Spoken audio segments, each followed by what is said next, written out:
Sa totoo lang po, last year, nung last year breeding season, tinamaan ako rito ng lagi yun ang tumatama sa akin na Coryza.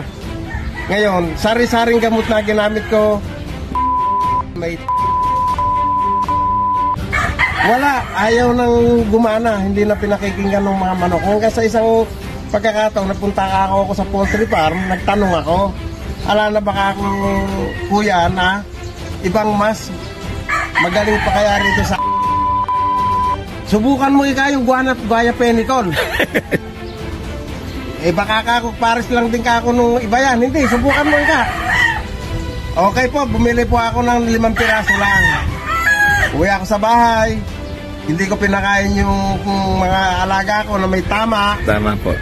Ngayon, ang ginawa ko, sinubuan ko ng guaya penicol. Nakakauklo sila, laglagang pakpak. Abe, nung pag-uwi ko nung tanghali, medyo umunat. Nung hapon na, galing uli ako ng munisipyo sa pisina kung ako nagtatrabaho. Abe, nagpapalagpakan naman yung mga pakpak, parang dahil lang ako yung mga manok ko. Ay, salamat po ka ako sa guayang penicol. Sabi ko dun sa may-ari ng tindahan ng kay Bites. Ngayon, pag naghahanap ako, wala akong inabutan, nagagalit ako.